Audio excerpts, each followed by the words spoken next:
su amor y lealtad. En el diario estudio de nuestra lección y la palabra viva de Jesús. Sí, diariamente estudiaré mi lección. Bendiciones para todos. Una vez más, estamos dándole las gracias al Señor que nos ha permitido la vida para tener este privilegio de buscarle a través del estudio de la Biblia. Sean bienvenidos y bienvenidas aquí a este programa que todos los días por la gracia de Dios les traemos, como es el estudio de la lección de la escuela sabática. Aprovecho para anunciar que estamos ya a escasos días de comenzar una nueva iglesia Advenimiento del Séptimo Día de los Tres Ángeles en la ciudad de Fort Worth, Texas. Quisiera invitar a todos los que nos escuchan en Radio Advenimiento o nos ven en Advenimiento TV por el área de Fort Worth y las ciudades vecinas. Quisiera invitarles para que se junten con nosotros para adorar a Dios todos los sábados, allí en el 800 West Seminary Drive, Fort Worth, Texas. Ahí 2 bloques al oeste de la Gran Plaza, estamos muy cerca. Bueno, ahí está saliendo todos los días el promo, tanto en la televisión como en la radio, anunciando de la apertura de esta iglesia. Tendré el privilegio de predicar este sábado. Así que, pues imagínense, estamos hoy a miércoles. Prácticamente nos quedan solamente 3 días de que nosotros tengamos esta bendición de que en Fort Worth comience una nueva iglesia. Todos los hermanos que nos han estado siguiendo vía radio, vía televisión, ahora tienen la oportunidad de congregarse en una iglesia de verdad presente, una iglesia fundada en la sana doctrina. Así que no espere más y acérquese allí a la dirección que sale siempre en el promo que hemos hecho. 800 West Seminary Drive, en Fort Worth, Texas, 2 bloques al oeste de la Gran Plaza, entre las calles Henfield Street y College Avenue. Ahí está el templo, donde les esperamos este sábado.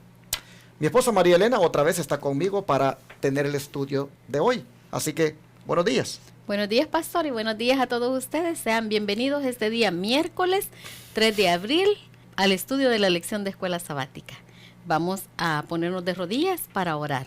Padre nuestro que estás en los cielos, santificado sea tu nombre. Amén. Venimos, Señor, en esta mañana agradecidos contigo, Dios del cielo, porque eres tan bueno, Señor, es un Dios de amor, que ha provisto para nuestras vidas la salvación, Señor, y para eso ha provisto a su Hijo, Señor, para que pueda darnos la salvación. Muchas gracias, Padre Santísimo, por amarnos. Gracias, Padre, porque este día, Señor, podemos tener un nuevo día de oportunidades, Señor, y llegar delante de ti para suplicarte el perdón de nuestros pecados. Amén. Pido, Señor, que por favor nos bendigas en este estudio, que tu Espíritu Santo nos acompañe y que nos instruya, Padre, y nos enseñe estas verdades tan grandes que necesitamos aprenderlas.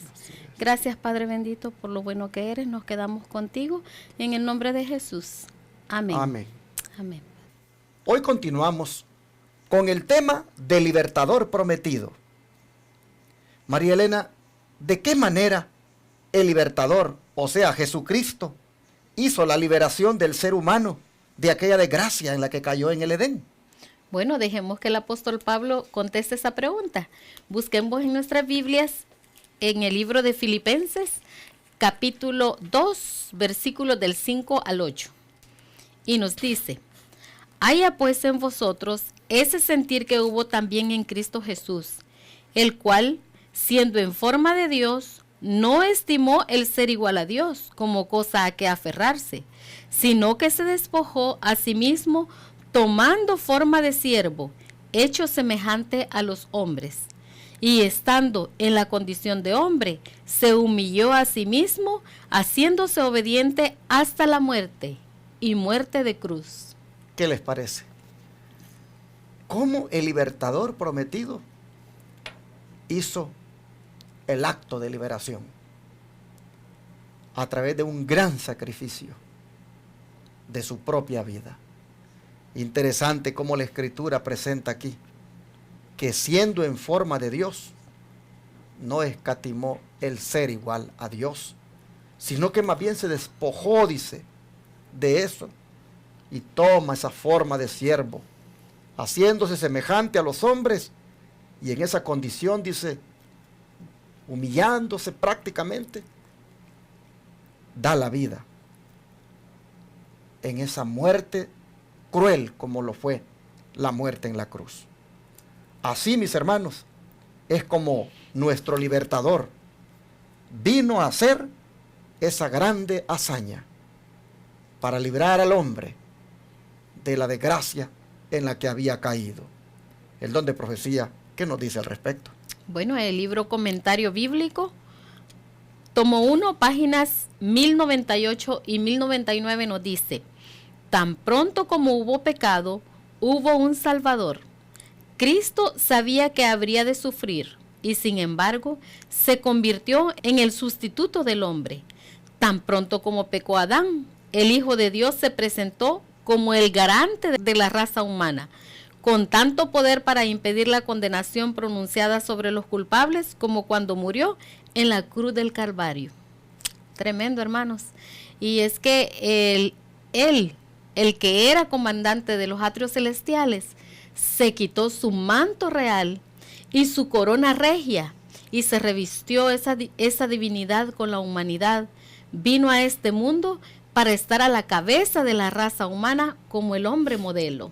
Qué bonito, qué hermoso, porque ese hombre modelo es el que nosotros tenemos ahora de cómo nosotros debemos de ser como él. Y hermanos, qué hermosas estas palabras cuando dice que el Hijo de Dios se presentó como el garante de la raza humana. Aquí nosotros vemos, hermanos, cómo el Señor pues estuvo dispuesto a entregarse, como decir, mi vida la doy para garantizar la vida de estos que por haber pecado merecen la segunda muerte. Esto, hermanos, es algo que uno lo debe de llevar a alabar y glorificar el nombre del Señor, porque no cabe duda de que a través de ese grande sacrificio Jesús fue nuestro sustituto. Y miren ustedes, tan pronto como pecó Adán, dice, ahí se presentó Cristo como el garante de la raza humana, con un poder, dice, que impedía la condenación pronunciada sobre los culpables. Oh, qué sublime este pensamiento, hermanos. Y sigue diciendo más el don profético de este mismo comentario. Sí, nos dice que el instante en que el hombre acogió bien las tentaciones de Satanás e hizo las mismas cosas que Dios le había dicho que no hiciera, Cristo, el Hijo de Dios, se colocó entre los vivos y los muertos diciendo, caiga el castigo sobre mí, estaré en el lugar del hombre, él tendrá otra oportunidad. Gloria sea nuestro Dios, que así fue. Queridos hermanos, esto es lo más maravilloso que ha ocurrido en la tierra, la encarnación del Hijo de Dios. Dios dio a su Hijo para que muriera una muerte de ignominia y de vergüenza por los seres humanos pecadores.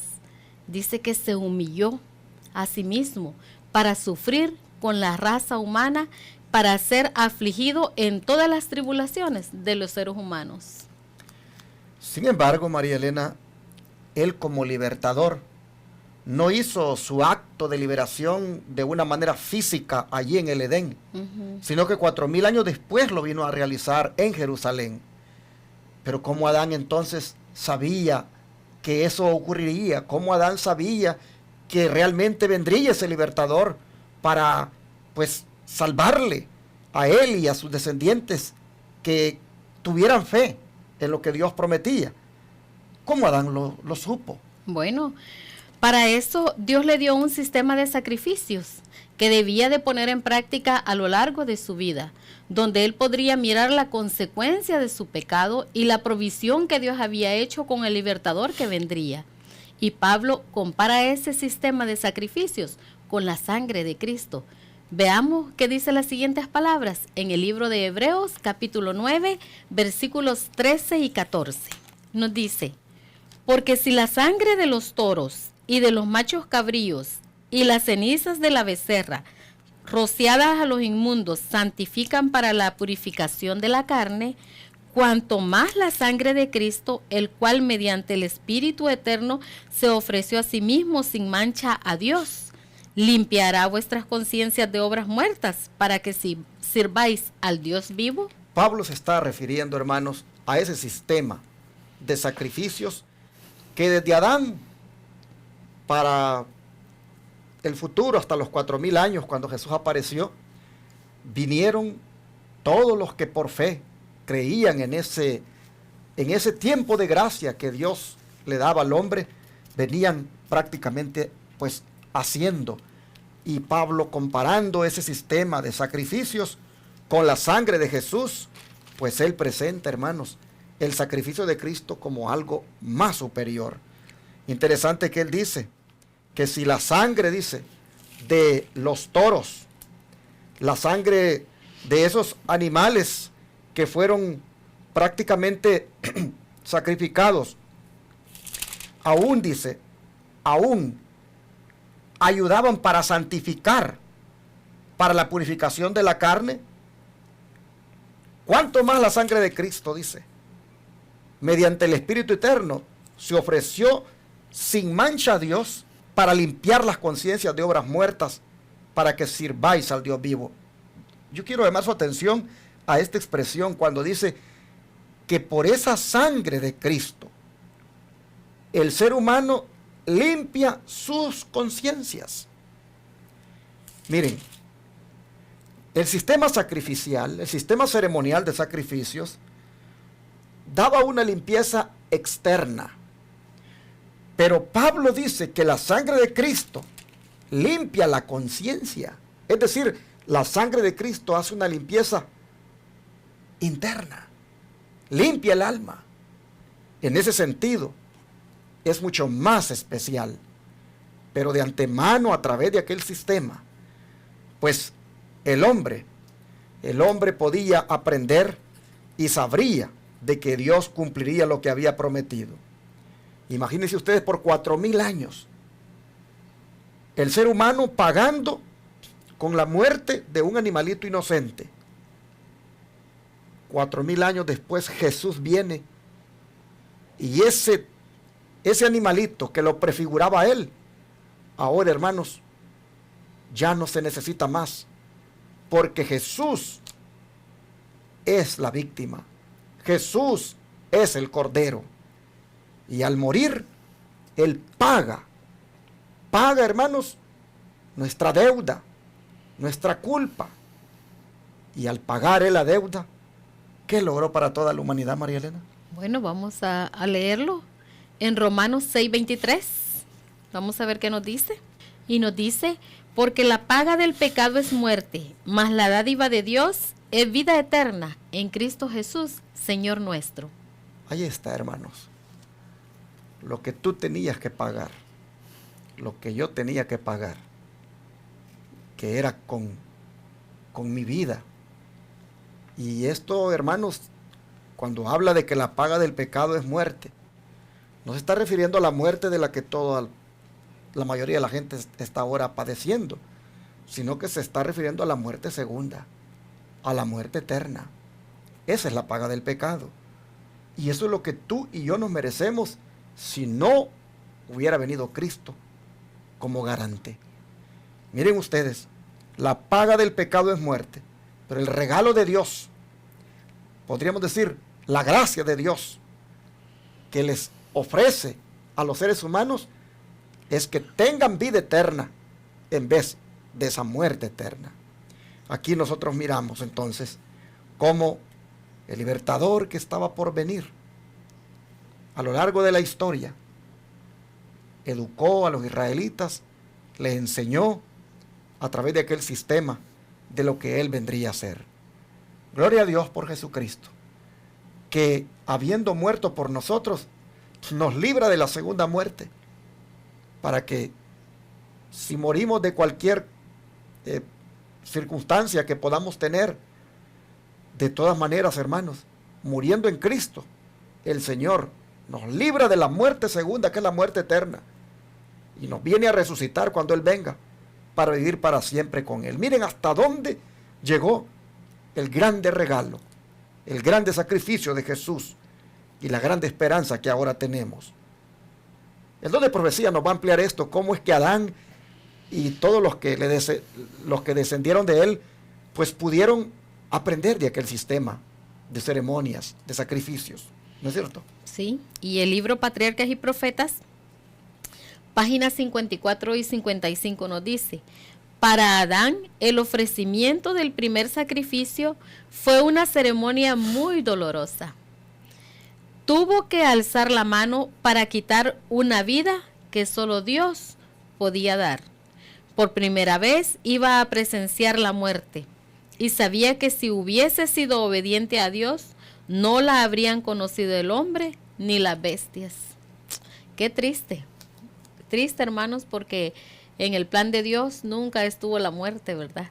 Sino que la muerte llegó pues con la desobediencia, con el pecado, y por eso es que ahora esta muerte ha llegado hasta nosotros. Y me imagino el cuadro, teniendo él al animalito inocente allí, y todas las veces, dice, cuando él, dice, alzó la mano para quitar esa vida que solo Dios podía dar, allí él podía mirar cómo es de grave el pecado, Sí. que hace que una criatura inocente tenga que morir. Cuando por primera vez, dice, iba a presenciar la muerte, sabía que eso no hubiera sido necesario si él hubiera sido obediente. Dice, mientras mataba a la inocente víctima, temblaba al pensar que su pecado haría derramar la sangre del Cordero Inmaculado de Dios. Hermanos, de antemano, el Señor impresionaba la mente de Adán y de sus descendientes con la muerte de aquel animal inocente, porque les daba el mensaje de lo que el Cordero de Dios vendría a ser. Pero miren ustedes, temblaba, dice, temblaba al ver que así como por su pecado moría aquel animalito, moriría también Cristo.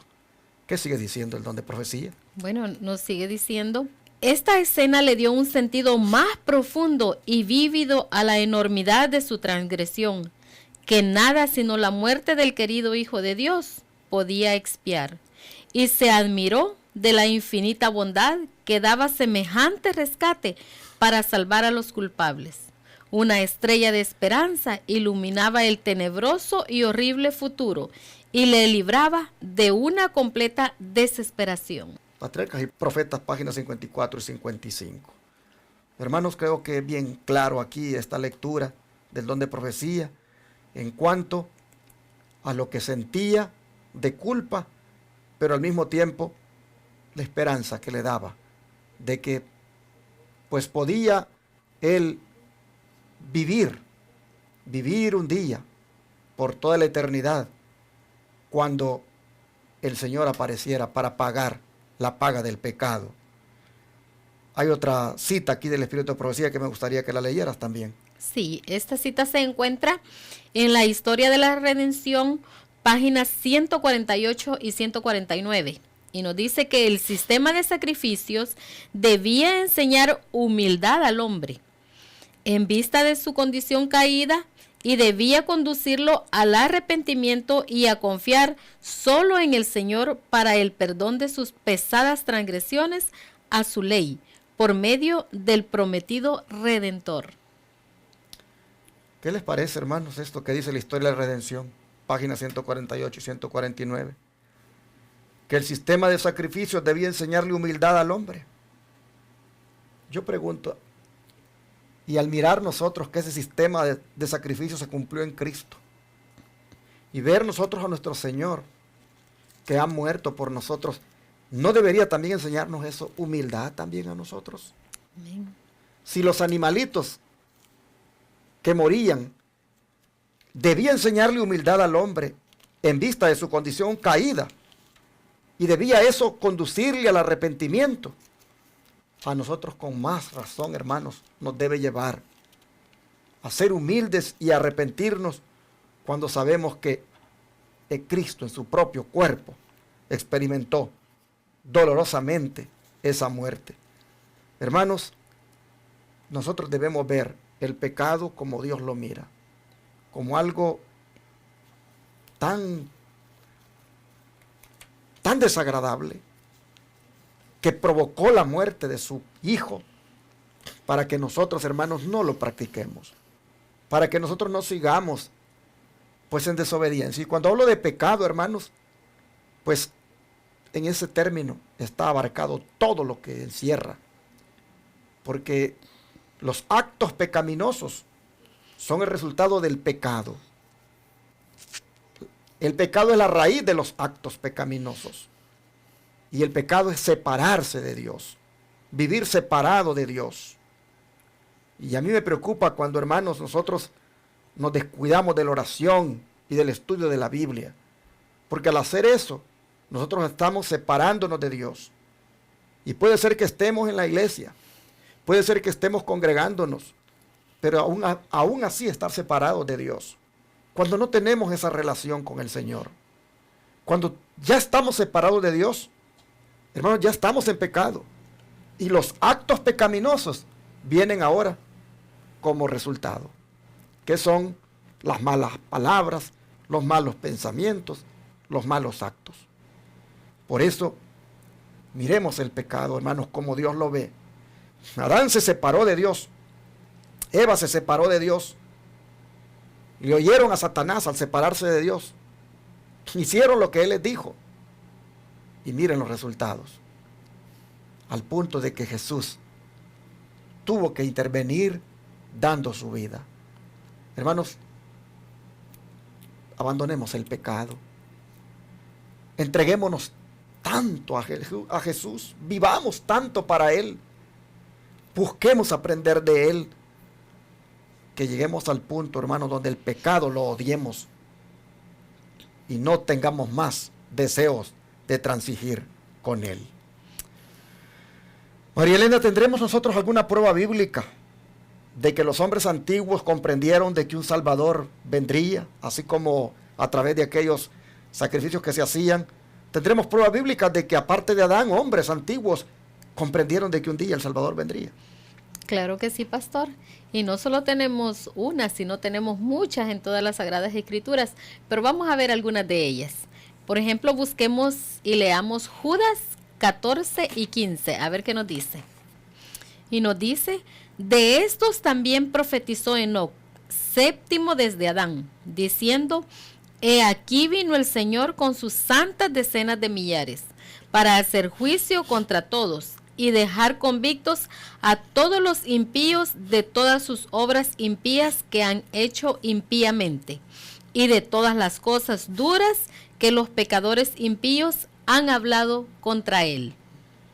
Aquí está el primer hombre de los que pregunté si había en la antigüedad que pudieron mirar anticipadamente esta venida de Jesús como libertador. Bueno, nosotros vemos que Enoc hasta lo miró viniendo por segunda vez a este mundo, con millares de ángeles. Hasta la segunda venida de Cristo, Enoc recibió como revelación que ocurriría. ¿Qué les parece? Pero, ¿habrá alguien más profetizado de que Cristo vendría? Sí, vamos a leer el libro de Génesis, capítulo 49, versículos del 8 al 10. Y nos dice: Judá, te alabarán tus hermanos, tu mano en la cerviz de tus enemigos. Los hijos de tu padre se inclinarán a ti. Cachorro de león, Judá, de la presa subiste, hijo mío. Se encorvó, se echó como león, así como león viejo. ¿Quién lo despertará? No será quitado el cetro de Judá, ni el legislador de entre sus pies, hasta que venga Silo, y a él se congregarán los pueblos. ¿Se dan cuenta, hermanos? Jacob, cuando tenía reunido a sus hijos, él también, miren ustedes, miraba anticipadamente a Jesús viniendo y lo veía, hermanos, pues saliendo de la tribu de Judá. Pues dice que no sería quitado el cetro de Judá, ni el legislador entre sus pies, hasta que viniera Silo. O sea, Jesús. Y a él se congregarán los pueblos. Nosotros miramos entonces que estos hombres antiguos, a través de aquel sistema de sacrificios, sabía de que vendría un libertador. Aquí nosotros miramos a Jacob, también corroborando lo que estamos diciendo, pero hubo un profeta que también miró anticipadamente a Jesús que vendría. ¿Quién es él? Bueno, vamos a ver quién es. En el libro de Números 24:17. Y nos dice: lo veré, mas no ahora. Lo miraré, mas no de cerca. Saldrá estrella de Jacob y se levantará cetro de Israel y herirá las sienes de Moab y destruirá a todos los hijos de Set. Este no es otro que Balaán, quien está dando esta profecía y está anticipando de que de Jacob saldría una estrella, saldría cetro de Israel y que éste heriría los cantones de Moab, dice en esta Biblia, y destruiría a todos los hijos de Set. Esta no es otra sino una referencia a Jesús. Él es la estrella. Amén. Él es el cetro de Israel. Él es el gobierno. Hermanos, estos textos nos dicen cómo estos hombres anticipadamente miraban a Jesús venir. El libertador por venir estuvo, hermanos, desde el Edén, siendo anunciado a través de los sacrificios, y la gente lo sabía. Nosotros hemos visto hoy que, pues, efectivamente así fue. Jesús se anonadó. Jesús no tuvo el ser igual a Dios como cosa que aferrarse, y 4000 años después de que fue prometido en el Edén, vino y físicamente entregó su vida. Hermanos, qué grande es esto.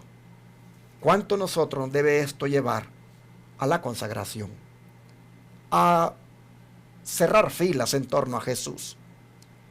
A abandonar completamente, pues, la vida mediocre que podamos llevar espiritualmente, y a entregarnos completamente al Señor. Él se lo merece. El libertador era por venir para todos aquellos, pero para nosotros ya vino. Él ha cumplido. Él ha hecho todo para que tú y yo, mi hermano, seamos salvos. Finalmente, lo que toca ahora es que aceptemos el regalo de la salvación y nos dispongamos a vivir solo para Él. Amén. Vamos a orar y vamos a darle gracias a Dios por cumplir exactamente lo que prometió, y a pedirle a Cristo que, como nuestro libertador, nos libere, ¿qué les parece?, de cualquier práctica pecaminosa, de cualquier cosa que nosotros estemos haciendo mal. Rindámonos ante Él. Vamos a orar. Padre nuestro, muchas gracias por cumplir tus promesas. Amén, Señor. Porque el libertador, así como fue prometido, así vino y ha librado a todo aquel que quiera de la muerte segunda. Hoy lo que toca es que nosotros aceptemos y apreciemos esta grande salvación que Amén, tú has Señor. hecho para nosotros. Amén. Gracias, Padre, por Jesucristo nuestro Salvador. Amén. Gracias porque Él se dispuso a no tomar en cuenta el ser igual a Dios, el no aferrarse a eso, sino a encarnarse, hacerse hombre, humillarse hasta el punto de morir por nosotros. Gracias. Gracias porque eso dice cuánto valemos nosotros para ti, cuán caros te somos, cuán valiosos somos. Gracias, Señor. Ahora te rogamos que nosotros, pues, no solo demos gracias, sino que también con acciones mostremos que estamos agradecidos por esto. Amén, Señor. Dedicando, Señor, nuestras fuerzas, nuestros pensamientos y nuestras vidas solo a tu servicio. Amén. Gracias, Padre, porque aquellos lo miraron anticipadamente, que vendrías. Nosotros vemos que ya llegaste, pero también vemos que un día vendrás por nosotros para llevarnos contigo. Amén. De manera que nosotros vemos dos venidas, una pasada y otra futura. Anhelamos, Señor, que en esa segunda venida nosotros seamos completamente restaurados y disfrutemos para siempre contigo. Mientras tanto, danos odio por el pecado. Sí. Danos, Señor, esa capacidad de decirle no al pecado, de no transigir con él, porque no queremos, Señor, ser desagradecidos. Así, Padre, te lo pedimos en el nombre de Jesús. Amén. Todo fiel discípulo del buen Jesús demostrará su amor